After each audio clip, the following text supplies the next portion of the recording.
এই মুহূর্তের সবচেয়ে বড় খবর HD Live 24/7 এ। बड़ी खबर। Breaking news now on HD Live 24/7। রাজধানীর প্রজ্ঞা ভবনে জাঁকজমকপূর্ণ অনুষ্ঠানের মধ্য দিয়ে উদযাপিত হল রাজ্য কর সংস্থার সুবর্ণ জয়ন্তী। বুধবার আয়োজিত এই বিশেষ অনুষ্ঠানে প্রধান অতিথি হিসেবে উপস্থিত ছিলেন মুখ্যমন্ত্রী অধ্যাপক ডাক্তার মানিক সাহা। এছাড়াও উপস্থিত ছিলেন রাজ্যের অর্থমন্ত্রী প্রাণজিৎ সিংহ রায় এবং কর সংস্থার উচ্চপদস্থ আধিকারিক সহ বিশিষ্ট ব্যক্তিরা। বিগত 5 দশক ধরে রাজ্যের রাজস্ব প্রশাসনকে মজবুত করতে এই সংস্থার অবদানকে বিশেষভাবে স্মরণ করেন মুখ্যমন্ত্রী।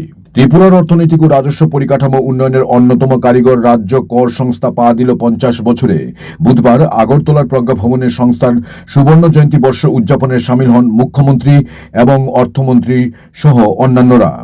অনুষ্ঠানে বক্তব্য রাখতে গিয়ে ত্রিপুরার জনগণের প্রতি গত 50 বছরের উৎসর্গীকৃত সেবার ভূয়সী প্রশংসা করেন মুখ্যমন্ত্রী।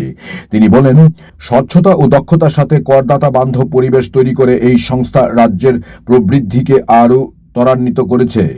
অনেক সময় আমরা খবর পাই যে বা শুনে থাকি যে সাংঘাতিক এই কর দিতে গিয়ে হয়রানি হচ্ছেন ব্যবসায়ীরা বা যারা করদাতারা। কিন্তু এখন কিন্তু আস্তে আস্তে করে যেভাবে এখানে ডিজিটাল পদ্ধতিতে ব্যবস্থা রেখেছে, মাননীয় প্রধানমন্ত্রী বারবার বলছেন স্বচ্ছতার সাথে আমাদের কাজ করতে হবে। আগে অফলাইনে হতো, এখন অনলাইন এবং এই ধরনের চার্টবোর্ড থেকে আরম্ভ করে বিভিন্ন যে শুরু হয়েছে, কেউ এদিক সেদিক যাওয়ার কোনো সুবিধা নেই। তো সেই জায়গায় আমি মনে করি যে আগামী দিনে এই যে ত্রিপুরা ট্যাক্সেস অর্গানাইজেশন এবং যারা ট্যাক্স পেয়ার তাদের জন্য কিন্তু অনেক সুবিধা হবে। এবং এই যে ট্যাক্স, সেটা আমার পূর্ববক্তারা বলেছেন, এটা আমাদের দায়িত্বের মধ্যেও পড়ে। এবং আমি এখন রাস্তা দিয়ে যাবো, আমার ছেলে মেয়েদের স্কুলে পড়াবো, স্কুল নির্মাণ থেকে আরম্ভ করে বিভিন্ন যেসব জনকল্যাণ যে ব্যবস্থা, ইনফ্রাস্ট্রাকচার ডেভেলপমেন্ট ইত্যাদি, তার জন্য সবসময় একটা রাজ্যের কিন্তু প্রচুর টাকার দরকার, সেগুলো আসবে কোথা থেকে? এই ঐতিহাসিক মাইল ফলকে কর সংস্থার সমস্ত স্তরের কর্মকর্তা ও কর্মচারীদের আন্তরিক অভিনন্দন জানান মুখ্যমন্ত্রী। তিনি আশা প্রকাশ করেন, আগামী দিনেও সততা, উদ্ভাবন এবং শ্রেষ্ঠত্বের সর্বোচ্চ মান বজায় রেখে ত্রিপুরার টেকসই ও অন্তর্ভুক্তিমূলক সার্বিক উন্নয়নে এই সংস্থা একইভাবে পথ দেখাবে।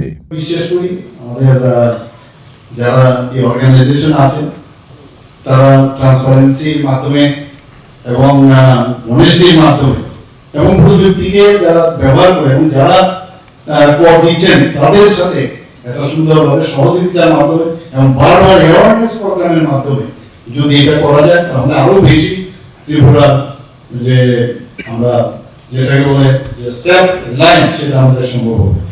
অনুষ্ঠানে অর্থমন্ত্রী প্রণজিৎ সিংহ রায়ও কর সংস্থার আধুনিক কর্মপদ্ধতির প্রশংসা করেন।